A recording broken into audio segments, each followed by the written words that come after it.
Hey everyone, welcome back to another fun and interactive English lesson. Today we're diving into one of the most important tenses in English, the present simple. Now, I know what you're thinking.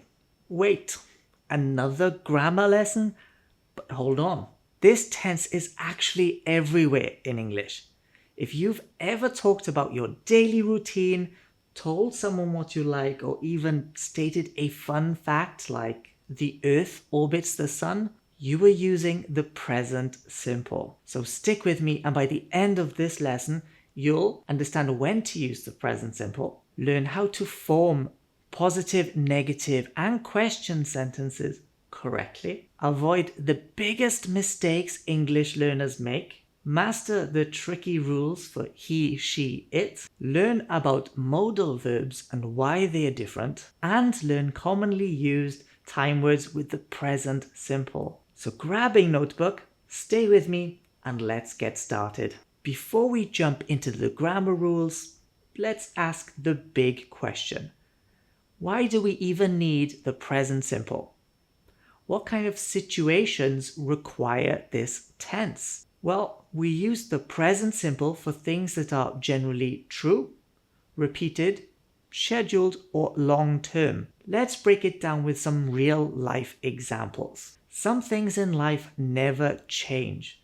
These are universal facts that are true all the time, no matter the day, year, or century. Here are some examples. The Earth orbits the sun. Water boils at 100 degrees Celsius. Spiders have 8 legs. The Earth orbits the sun was true 100 years ago. It's true today and will be true forever. So we use the present simple. Now think about your daily life. What do you do every morning? Every evening? Every weekend? We use the present simple to talk about habits and routines, things we do again and again. Check out these examples. I wake up at 7 a.m. every day. She drinks coffee in the morning. We go to the gym on Mondays. And here's a secret trick.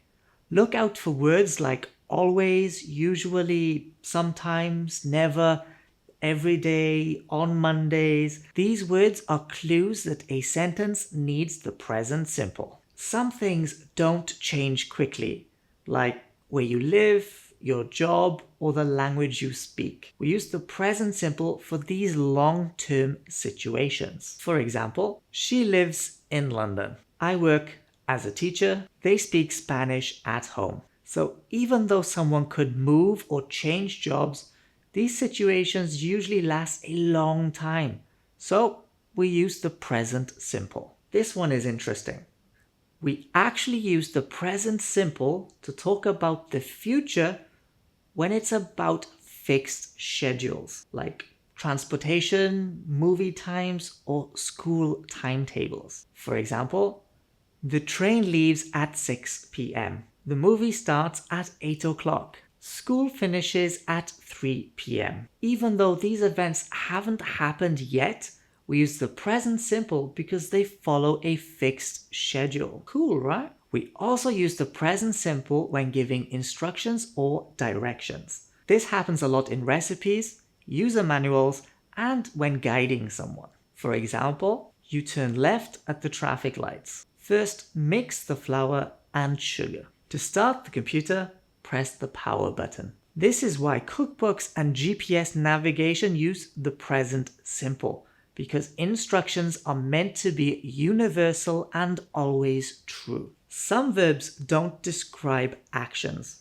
They describe states. These include how we feel or what we think. These verbs do not usually appear in the continuous ing form. For example, I know the answer. She loves chocolate. He believes in ghosts. So remember, verbs like know, love, like, want, need, believe, think, understand are usually in the present simple because they describe states and not actions. Now let's visualize how the present simple works over time. Imagine a straight line representing time. Past, present, future. For example, I drink coffee every morning. This shows the action is repeated over time. The sentence means I drank coffee yesterday, I drink coffee today, I will drink coffee tomorrow. It's a regular action, so it stays in the present simple. Now that we know when to use the present simple, let's learn how to form sentences correctly. We'll start with the affirmative, positive statements, then move on to negatives and questions. In positive sentences, the verb stays in its base form for most subjects.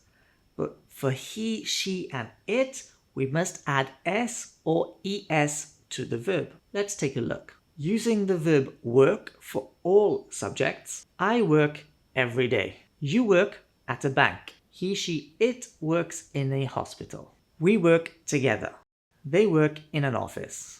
So remember, for he, she, and it, you must add s to the verb. I play, she plays. I eat, it eats. If a verb ends in o, s, sh, ch, or x, then add es. Go, goes. Watch, watches. Fix, fixes. If a verb ends in consonant and y, change y to I and add es. Study, studies.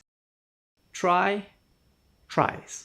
For example, we say he studies English, not he study English. Got it? Now, how do we say something in the negative? It's easy. We use do not, don't, or does not, doesn't, and the base verb. Again, using the verb work for all subjects. I don't work on Sundays. You don't work here.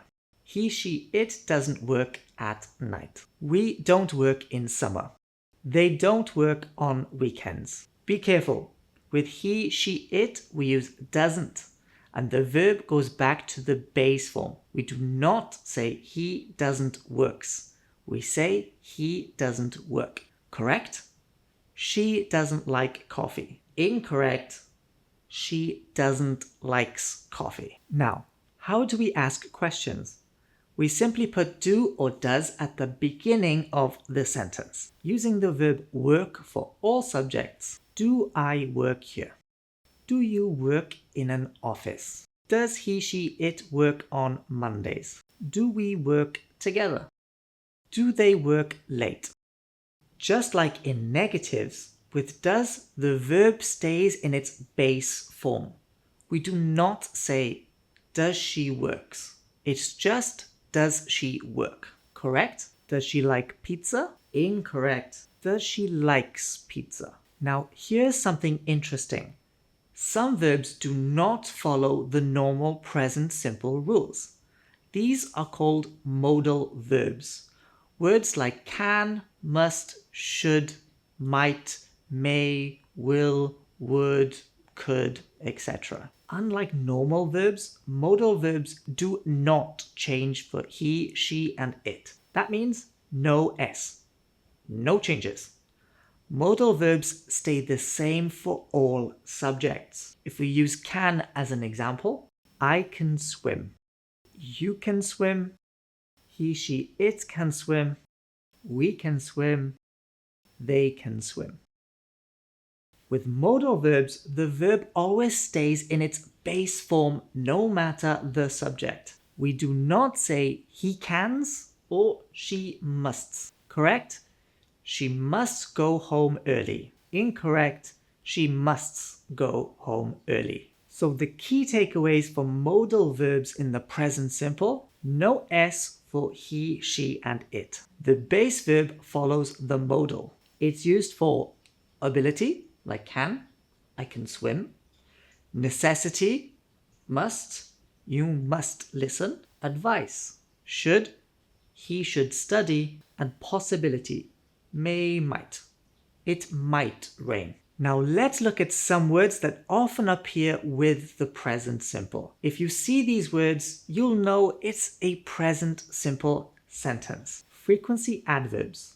How often something happens. Always, usually, often, sometimes, rarely, never. For example, he always wakes up early. Time expressions. Words that indicate habitual actions. Every day, every week, on Mondays, in the morning. We go to school every day. Congratulations! You made it to the end of our lesson on the present simple. Let's quickly review what we've learned. When to use the present simple, facts, habits, routines, schedules, and more. How to form sentences, affirmative, negative, and questions, the special rules for he, she, and it, how modal verbs work differently, and common signal words that help you recognize this tense. But remember, practice makes perfect. Now, it's your turn.